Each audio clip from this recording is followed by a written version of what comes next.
প্যান্ডেল। আচ্ছা বলি, দুর্গাপুজোতে এক জায়গায় এবছর থিম হয়েছে, কি থিম জানেন? শিব ঠাকুর স্কুটি চালাচ্ছে, দুর্গা তার পেছনে বসে আছে। না না, হাসবেন না, আপনার হাসি নয়, এটা আমাদের লজ্জা। একজন অন্য ধর্মের মানুষ আমাকে বলছে, প্রদীপ বাবু কি দেখছেন? অন্য ধর্মের মানুষ, আমি নাম করবো না, তিনি বলছেন কি দেখছেন? বললাম থিম। এটা আপনাদের থিম? আমাকে নিজের মুখে বললো এটা থিম না বান্দরামি চলছে। আমি দেখলাম অন্য জাতির মানুষ কিন্তু একবারে সহাস্যে বললো এটা থিম না বান্দরামি চলছে। আমি কেন? আপনি তো খুব ইউটিউবে দেখেছি, আপনাকে খুব গান করেন, আমার সামনে আপনাকে উত্তর দিতে হবে। শিব কৈলাস পর্বতে কোথায় স্কুটি চালিয়েছিল? দুর্গা তার পেছনে ছিল, কোন শাস্ত্রে আমাকে বলে দিন। এই প্রশ্নটা আমি প্রদীপ পাল আমার সামনে রাখলাম, আপনার সামনে রাখলাম, আপনারা বলুন লজ্জাটা কাদের? আমাদের না অন্য জাতি? কি করতে বসেছি আমরা? চায়ের কপটি দিয়ে দুর্গা তৈরি করছি? হ্যাঁ, চায়ের গ্লাস দিয়ে দুর্গা তৈরি করছি? মাটির হাঁড়ি দিয়ে দুর্গা করছি না, থিম থিম বানাচ্ছি? আমরা আর কত নিচে নামবো আমরা? দুর্গা পুজো করুন, আনন্দ করুন, লাইটে রোশনাই করুন, সবকিছু করুন, কিন্তু শালীনতা বজায় করুন, যেন দুর্গাকে দেখে ছেলে মেয়ের ভক্তি, যেন দুর্গাকে দেখে ভক্তি না চলে যায়। এখনকার ছেলে মেয়েরা তো দুর্গাই দেখতে যায় না, বলে থিম দেখতে যাবো, কে কেমন করতে পেরেছে আর কে কেমন প্যান্ডেলে ফার্স্ট হয়েছে তাই দেখতে যাবো। আমরা কোন জায়গায় পৌঁছাচ্ছি? প্রদীপ পালের কথাগুলো বিচার করবেন। আমি ঠিক বলে গেলাম না ভুল বলে গেলাম? প্রত্যেকটি সমাজের বুকে আমার একই বার্তা, হিন্দু সনাতন ধর্মকে রক্ষা করো, নিজেকে হিন্দু বলে গর্ব করো, অন্যান্য ধর্মের মানুষকে সম্মান করবে, কাউকে ছোট ভাববে না, কিন্তু নিজের ধর্মকে কেউ কোনোদিন অপমান করবে না। এটা বারবার আপনাদের সামনে বলে গেলাম। আজ আমরা নিজের ধর্মকে অপমান করতে গেছি, সাধুগুরু বৈষ্ণব দেখলে তাকে ঠাট্টা করছি, অন্যান্য ধর্মের মানুষকে আবার ঠাট্টা করে দেখুন, তারা পিঠের চামড়া তুলে দেবে। একটা কথা বলে দেখুন, অন্য ধর্মের মানুষকে আপনার পিঠের চামড়া রাখবে না, নুন মাখিয়ে দেবে আপনার। আর আমাদের ধর্মের মানুষকে আমরা ঠাট্টা করছি, অন্য ধর্মের মানুষরা সুযোগ পেয়ে যাচ্ছে, তারাও ঠাট্টা করছে, নির্লজ্জের মতো আমরা হাসছি। আমাদের লজ্জা করে না? বেহায়ের মতো হাসছি, আমাদের ধর্মের মানুষকে আমরা অপমান করছি, অন্য জাতের লোকগুলো সুযোগ পেয়ে অপমান করছে। কি করছেন আপনারা? শুধু কীর্তন নয়, সমাজটাকে পরিবর্তন করতে হবে, এরই নাম কীর্তন। কিছু মনে করবেন না, যে যেখানে বসে আছেন, কীর্তন শুধুমাত্র কীর্তন নয়, কীর্তন জীব শিক্ষা বলে। শুধু হাসলে হবে না, তাকালে হবে না, মন লাগাতে হবে। ভগবান বললেন মন মানা মত ভক্ত মত জাজিমাং করো। তুমি মন্দিরে গেলে 4টে আপেল 4টে কলা, মায়েরা বলুন ভগবান খায়? জোরে বলুন হ্যাঁ না। ভগবান দেখে তুমি কেমন ভাব নিয়ে গেছো, অহংকারের ভাবে না প্রেমের ভাবে। আপনারা এখানে টাকা পয়সা আনতে পারেন আর না পারেন, আপনাদের একটা সুন্দর জিনিস এখানে এনেছেন, মন। আপনি মনে কি ভাবছেন কি না প্রদীপ পাল জানতে পারছে না, কিন্তু অন্তর্যামী ভগবান জানতে পারছে আপনি বসে বসে কার কথা ভাবছেন। এখানে বসে বসে কৃষ্ণের কথা ভাবছেন, এক মনে কীর্তন শুনছেন, আপনার আশীর্বাদ আপনার জন্য তোলা রইল। যে যত মন দিয়ে কীর্তন শুনবে তার আশীর্বাদ। কে কোথায় গল্প করছে? যারা প্রকৃত ভক্ত দূরে বসুক আর সামনে বসুক, একই রকম তাকায়, দাঁড়িয়ে থাকে, একই রকম কীর্তন শুনে। কেন বলুন তো? মন কিন্তু এখানে দিয়ে দেয়। আপনার প্রিয় জিনিস সবচাইতে মন, এই মনটি গোবিন্দের চরণে দিন। আমি শুধু বলতে চাই, মায়ের মতো আপন কেউ নাই, বাবার মতো আপন কেউ নাই। যারা কীর্তন শুনতে এসছেন, যখন রাত্রিবেলায় বাড়ি ফিরে যাবেন, তখন দেখবেন বাড়ির সবাই ঘুমোচ্ছে, একজন দরজাটা খুলছে আর বেরোচ্ছে, তিনি হলেন, এদিকে শব্দ নয়, হরে কৃষ্ণ। দেখবেন কীর্তন শুনে যখন বাড়ি যাবেন, বাড়ির সবাই ঘুমোচ্ছে, একজন দরজাটা খুলছে আর বেরোচ্ছে, তিনি হলেন মা। মায়ের মতো বাবার মতো আপন কেউ হয়। একবার সুন্দর করে শুনবেন, মাত্র 2-3টি বলব। একটা মায়ের পেটে যখন একটা বাচ্চার জন্ম হয়, মায়ের পেটে বাচ্চা 10 মাস 10 দিন ধরে জায়গা রাখতে পারে। মায়েরা, একজন মা তার পেটের মধ্যে একটা বাচ্চাকে 10 মাস 10 দিন রাখতে পারে, কিন্তু সেই ছেলে বড় হয়ে আসানসোলে যদি ফ্ল্যাট কেনে, সবার জায়গা হয় কিন্তু মা বাবার জায়গা হয়। মায়েরা এদিকে তাকাবেন, চাণক্য পণ্ডিতের নাম শুনেছেন? জোরে বলুন হ্যাঁ না। এইদিকে চাণক্য পণ্ডিতের নাম শুনেছেন? এই চাণক্য পণ্ডিত যখন 5 বছর বয়স ছিল, মাতৃভক্তি কেমন দেখুন। পরম প্রেমময় অনুকূল ঠাকুর কার কাছ থেকে দীক্ষা নিয়েছিল? নিজের মায়ের কাছ থেকে দীক্ষা নিয়েছিল। চমকে যাবেন আপনারা, মাকে কত ভালোবাসে। মহাপ্রভু ঘর থেকে বেরোতেন আর মাকে প্রণাম করে বেরোতেন, আবার ফিরতেন তখন মাকে প্রণাম করতেন। স্বয়ং ভগবান জগৎকে শিক্ষা দিলেন, মা বাবার আশীর্বাদ ছাড়া পৃথিবীতে বড় হওয়া যায় না। তাই প্রত্যেকটি ছেলে মেয়ে যারা কম বয়সে আছে, প্রত্যেকের কাছে নিবেদন রইলে এখন থেকে তোমরা বাবা মাকে প্রণাম করতে শেখো, একদিন দেখবে তোমরা তাদের আশীর্বাদ অবশ্যই পাবে। সবাই লক্ষ্য কর মায়েরা, চাণক্য পণ্ডিত মায়ের কোলে ছোট্ট অবস্থায় ছিল, তখন 5 বছর বয়স। একজন জ্যোতিষ বলল, মা তোমার ছেলে রাজা হবে গো। চাণক্য পণ্ডিতের মা বলল, কেন গো, কিসের জন্য রাজা হবে? তুমি কি দেখলে? তোমার ছেলের সামনের দাঁত দুটো বড়। বলে দাঁত বড় হলে রাজা হয় বুঝি? বলে না গো, তোমার ছেলের দাঁত দেখে লক্ষণগুলো আলাদা বুঝলাম, তোমার ছেলে রাজা হবে। এক সময় চাণক্য দেবীর মা চাণক্যকে কোলে নিয়ে অন্ধকারে বলছে, খোকা তুই যদি রাজা হয়ে যাস, তুই আমায় ভুলে যাবি না তো বাবা? ছেলে বলল, মা আমি রাজা হব? বলে হ্যাঁ, রাজা হলে ছেলে মাকে ভুলে যায়, তুই ভুলে যাবি না? বলছে, মা আমি তোমাকে কোনোদিন ভুলবো না। কেন রাজা হবো? বলছে, সামনের দাঁত দুটো তোর বড়, জ্যোতিষ বলেছে তুই রাজা হবি। চাণক্যদেব মায়ের কোল থেকে নেমে একটা পাথরের টুকরো এনে নিজের বড় বড় দাঁত দুটোকে ফটাফট ভেঙে দিয়েছে। এ তুই কি করলি? দাঁত ভেঙে দিলি? বোকা কোথাকার গড়গড় করে রক্ত বেরোচ্ছে। বলছে, মা দাঁতগুলো বড়, দাঁতগুলো থাকলে আমি রাজা হব, রাজা হলে তোমায় ভুলে যাব। দাঁতগুলো ভেঙে দিলাম, আমি রাজা হব না আর তোমায় কোনোদিন ভুলেও যাব না। বড় বড় মহাজন, বড় বড় মহাপুরুষরা খুব সুন্দর সুন্দর শিক্ষা দিয়ে গেছেন, এগুলো আপনাদের একটু করে গ্রহণ করে যেতে হবে। বিল্লমঙ্গলে যখন 5 বছর বয়স হলো, তার মা মারা গেল। কিছু মনে করবেন না মায়েরা, বাচ্চা ছেলের মন কচি মাছের মতো, যেদিকে বাঁকাবেন সেদিকে বাঁকবে। চাণক্য পণ্ডিত বলেছে ছেলের 5 বছর পর্যন্ত দোষ ধরবে না, 5 থেকে 15 পর্যন্ত ছেলেকে শাসনের চোখে রাখবে, নইলে ছেলে কিন্তু নিতাই গৌর হরিবল হয়ে যাবে। কিন্তু 16 বছর যখন ছেলে মেয়ের বয়স হবে, মা বাবা তার সঙ্গে সম্পর্ক করবে পুত্রা মিত্রা বদাচরে।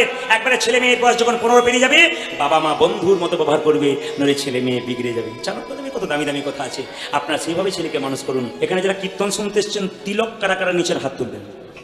বলে তিলকের ধারধারি না, তিলক কি করে নেব? আমি আপনাদের বলতে চাই, তিলক কিন্তু হিন্দু ধর্মের মানুষের একটা কি অলংকার। একজন মেয়ের যেমন স্মৃতির সিঁদুর হাতের শাখা এবং হাতের নোয়া সদবা মেয়ের পরিচয়, একজন ভক্ত যদি তুলসীর মালা এবং তিলক নিতে পারে, ভক্তের পরিচয় সে দেয়। আপনারা প্রশ্ন করবেন তিলক কি করে নেবো, ঠাট্টা তো আরম্ভ হয়। যেমন আমার পাশের বাড়িতে একটা মেয়ে তিলক নেই, মালা নেই, আর 5টা মেয়ে বলা বলি করে, বাবারে দিদি হারাধনের বই কি ঢং দিদি, আগে বোধহয় ভগবান পেয়ে যাবে, তিলক মালা করেছে। কিন্তু আমি আপনাদের বলতে চাই, হাতি চলে বাজার, কুত্তা ভুকে হাজার। হাতি রাস্তা দিয়ে যায়, কুকুর ঘেউ ঘেউ করে, হাতি কি কুকুরের দিকে তাকায়? জোরে বলবেন। আরে যারা কৃষ্ণ ভক্ত তারা তো হাতির মতো, নিন্দুক্ত কুকুরের মতো, ওদের দিকে আপনারা তাকাবেন না, তাহলে তো কৃষ্ণ ভজন আপনার কোনোদিনও হবে না। তিলকের কথা একটু বলে যায়, যে যেখানে বসে আছেন আমার দিকে তাকান। এই যে তিলকটা দেখতে পাচ্ছেন, তাকাবেন। তিলকের কটা দাগ আছে জোরে বলুন? 2টো। ডান দিকের দাগটা কি? ব্রহ্মা। বাঁ দিকের দাগটা কি? মহেশ্বর। মাঝখানে ফাঁকটা কি? বিষ্ণু। স্বয়ং ভগবান ব্রহ্মা বিষ্ণু মহেশ্বর যদি আমার কপালে থাকে, তার কখনো দুঃখ থাকে? শাস্ত্র বলছে এই যে এইটুকু তিলক, এখান থেকে এতটা পর্যন্ত, যেটাকে আমি ব্রহ্মা বিষ্ণু মহেশ্বর বললাম, সবাই তাকাবেন, সেই জায়গা থেকে শাস্ত্র বলছে কৃষ্ণের চরণ। তাহলে এটা যদি কৃষ্ণের চরণ হয়, তাহলে তুলসী পাতা দিতে হয় নাকি বলছেন? তাহলে তুলসী পাতা কোনটা? নাকের মধ্যে যে ফোঁটা নিয়েছে ওটা তুলসী পাতা। শাস্ত্র বলল তুলসী পাতা কতক্ষণ কতটা নেবেন? একটা নাককে 4 ভাগ করলে 3 ভাগ পর্যন্ত এই ফোঁটাটা নেবেন। এই দিকে তাকাবেন, যে যেখানে বসে আছেন। এই তুলসী, এই যে 5টা আঙুল আছে, এই 5টা আঙুলে কিন্তু তিলক দেওয়ার নিয়ম আছে। শাস্ত্র কি বলছে দেখুন, তাকান। বলছে 5টা আঙুলের মধ্যে এটার নাম বৃদ্ধাঙ্গুষ্ঠী, এটার নাম কি? তর্জনী, এটার নাম কি বলুন? মধ্যমা, এটার নাম কি? অনামিকা, এটার নাম কি? কনিষ্ঠা। এই আঙুলে তিলক কাকে দেবেন? এই আঙুলে তিলক কাকে দেবেন? এই আঙুলে তিলক কাকে দেবেন? এই আঙুলে তিলক কাকে দেবেন? এই আঙুলে তিলক কাকে দেবেন? সব নিয়ম আছে। ধরুন আপনি তিলক করছেন, একজন বললো মা আমাকে একটু ফোঁটা দাও তো তিলকে, আপনি কোন আঙুলে দেবেন? ব্রাহ্মণ ঠাকুর পুজো করে সিঁদুরটা চাইবেন, যদি প্রকৃত ব্রাহ্মণ হয় তাহলে দেখবেন আপনাকে এই আঙুলে সিঁদুরটা দিচ্ছে, এই আঙুলে নয় কিন্তু এই আঙুলে। আর কোনো বাড়িতে কেউ যদি মারা গেছে, আপনার পাশের বাড়িতে বা আপনার বাড়িতে, তাকে কপালে একটু তিলক করে দিতে হয়। কোন আঙুলে করতে হয়? শাস্ত্র বললো এই আঙুলে। মৃত ব্যক্তির কপালে এই আঙুলে তিলক করবেন। এবার নিজেকে কোন আঙুলে তিলক করবেন? নিজেকে তিলক করার নিয়ম হচ্ছে এই আঙুলে তিলক করার নিয়ম, খুব এই আঙুলে। এই আঙুলে কাকে তিলক করবেন? গুরুদেবকে, গুরুদেবের চরণে, ভগবান শ্রীকৃষ্ণের চরণে এই আঙুলে। এই আঙুলটার নাম অনামিকা, নাম নাই, না না, ভগবান বিষ্ণুর আঙুল। গুরুমন্ত্র যা নিয়েছেন তা লক্ষ্য করবেন, এই আঙুল থেকে ভজন শুরু হয়। যেরকম হ্যাঁ না, এই আঙুল থেকে কিন্তু ভজন শুরু হয়। এটা হচ্ছে ভগবান বিষ্ণুর আঙুল। এই আঙুলে কখন তিলক দেওয়া হয়? ভাইয়ের কপালে দিলাম ফোঁটা, জমের দুয়ারে পড়লো কাটা। প্রত্যেকটা আঙুলে একটা করে বিশেষত্ব আছে। তবে আপনাদের বলে রাখি, যারা খাচ্ছেন খান, যা করবেন করবেন, আগে স্কুলে ভর্তিটা হন। কিভাবে তিলক নেবেন? তুলসী গাছের মাটি, জল ঢালছেন, একটুখানি তিলক তুলসী গাছের মাটি থেকে নিয়ে কপালে নিয়ে নেবেন স্নান করার পর। এ কিন্তু মহাজনরা বোঝাচ্ছে, যদি আপনি নিতে পারেন আপনি স্কুলে ভর্তি হচ্ছেন, তার মানে। আর কি করতে পারেন না, অনেকে দেখবেন জল তিলকের বিধান আছে, কিন্তু জল তিলক কি? জল তিলক আপনি আঙুলে করে তিলক করে নিলেন, জলের মতো, কেউ দেখতে পেল না, কিন্তু জল তিলক হয়ে গেল। এই যেমন করেছিলেন করে নিলেন, কিন্তু জল তিলক হয়ে গেল। আপনার কিন্তু অভ্যাস শুরু হয়ে গেছে। আস্তে আস্তে আপনার মনে হবে না না, জল তিলক কেন করবো, আসল তিলকটাই করি যখন শুরু করবো। তবে একটা কথা আপনাদের বলে যায়, যে যেখানে বসে আছেন, খাবার ব্যাপারে যখন কথা এলো, তাহলে আপনাদের বলে রাখি, আপনার সোমবার দিন বেলপাতা তোলেন, তোলেন তো? সোমবার দিন যারা বেলপাতা তোলেন তারা অন্যায় করেন। আগের দিন বেলপাতা তুলে জলে ভিজিয়ে রাখতে হয়, সোমবার দিন ধুতে হয়। আপনি দেবতার মন্দির পরিক্রমা করবেন 3 বার, ভগবানের মন্দির পরিক্রমা করবেন 4 বার, শিবলিঙ্গ পরিক্রমা করবেন অর্ধেক বার, মানে হাফ বার। কীরকম? এটা ধরুন শিবলিঙ্গ, অভিষেকের জলটা এদিকে যাচ্ছে, আপনি এখান থেকে ঘুরতে ঘুরতে এখানে এলেন, আবার এখান থেকে এখানে এলেন, পেরিয়ে গেলেন না, পেরিয়ে গেলে পূর্ণ হয়ে গেল, এটাকে হাফ বার, অর্ধেক বার বলা হয়। শিবলিঙ্গ কিন্তু অর্ধেক বার পরিক্রমা করতে হয়। মন দিয়ে শুনবেন, যে যেখানে বসে আছেন। শিবের তত্ত্ব ছোট্ট করে আমি বলে দিলাম, একটু মন দিয়ে শুনবেন। যখনই ভবানী দেবী বেলপাতাটা দিয়েছে আর ভক্তি ভরে যে না আঁচলটা পেতেছে, শিবলিঙ্গ থেকে একটি বেলপাতা ভবানী দেবীর আঁচলে পড়েছিল। আর আঁচলে পড়ার পর থেকে 1 মাস পরেই ভবানী দেবীর গর্ভে সন্তান এলো। সেই সন্তানটার নাম রাখবে কি? বিল্লমঙ্গল ঠাকুর। শুধু আপনাদের সামনে বলতে চাই, অনুকূল ঠাকুরের ভক্ত কারা কারা আছেন, শিষ্য কারা আছেন? হাত তুলুন। বাহ, এতজন এখানে আছেন, হাত তুলুন। পরম প্রেমময় অনুকূল ঠাকুর বলেছেন, শিক্ষা মুখে আছে ব্যবহারে নাই, সে শিক্ষার মুখে মারো ছাই। অনুকূল ঠাকুর বলেছেন, পেটের মধ্যে বাচ্চা থাকলে মেয়েদের কয়েকটা নিয়ম পালন করতে হয়। ঠাকুরের কথা, পরম প্রেমময় ঠাকুরের কথা। তিনি বললেন কি কি? প্রথম নিয়ম হচ্ছে এরোপ্লেন। আজকে মহাপুরুষের জন্ম হচ্ছে না কেন? রামকৃষ্ণ ঠাকুর নেই, বিবেকানন্দ নেই, রবীন্দ্রনাথ নেই, কেন জন্ম হচ্ছে না? এখন কেন ভালো ছেলে জন্ম পাচ্ছি না আমাদের সমাজে? কই রামকৃষ্ণকে পাচ্ছি না, বিবেকানন্দকে পাচ্ছি না, কাউকে পাচ্ছি না কেন? আসলে তিনি বলছেন যে এরোপ্লেন সব জায়গায় ওড়ে, সব জায়গায় নামে না। এয়ারপোর্ট যেখানে সেখানে নামে। মহাপুরুষের আত্মা ঘুরে বেড়াচ্ছে, কিন্তু ঠিকমতো প্ল্যাটফর্ম পাচ্ছে না। আপনাদের প্ল্যাটফর্মগুলো আপনারা ঠিক রাখুন, আপনাদের সন্তান নিশ্চয়ই কৃষ্ণ ভক্ত হবে, মহাপুরুষ হবে। একটু নিয়মগুলো জেনে নিন। তিনি বলতে চাইছেন যে মেয়ের পেটে বাচ্চা, এদিকে যে মেয়ের পেটে বাচ্চা থাকবে, সে প্রতিদিন স্নান করে ভগবানের মন্দিরে প্রণাম করবে আর প্রার্থনা করবে, ছেলে হোক আর মেয়ে হোক যেন কৃষ্ণ ভক্ত সন্তান হয়।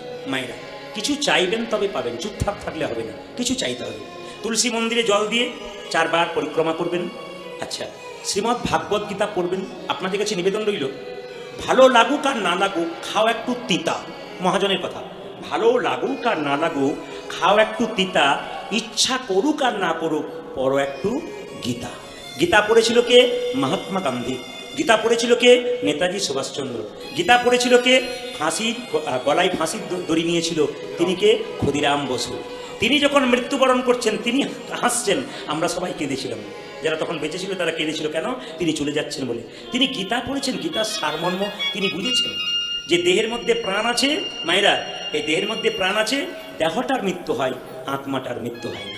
আপনাদের ভালো করে বুঝিয়ে দিয়ে যায়, ডক্টর পঞ্চানন ভট্টাচার্য একটা বই আছে জগৎ ও আমি, তাতে পরিষ্কার করে লেখা আছে মানুষ মরে গেলে 2টো লক্ষণ দেখলে বুঝবেন উনি স্বর্গে গেলেন না নরকে গেলেন।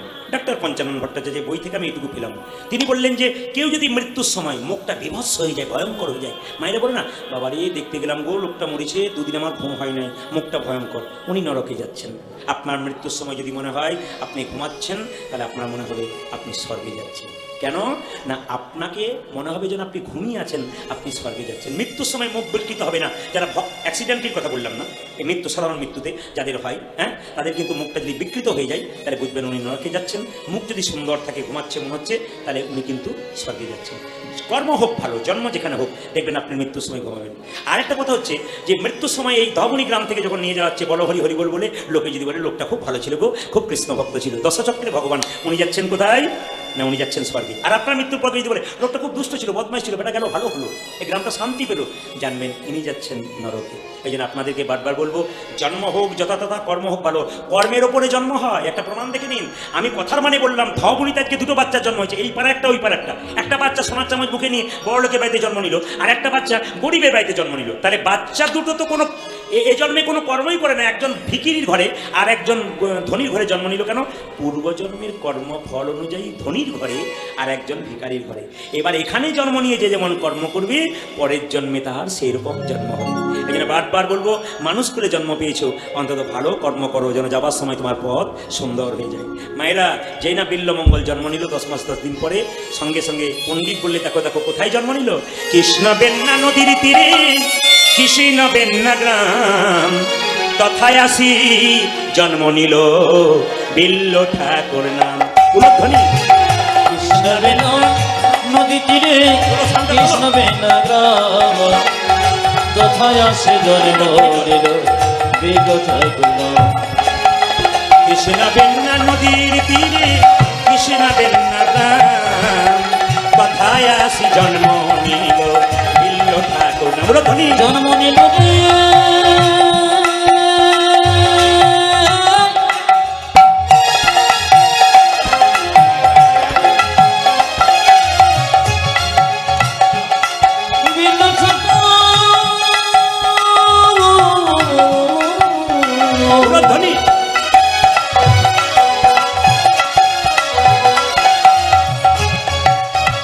জন্ম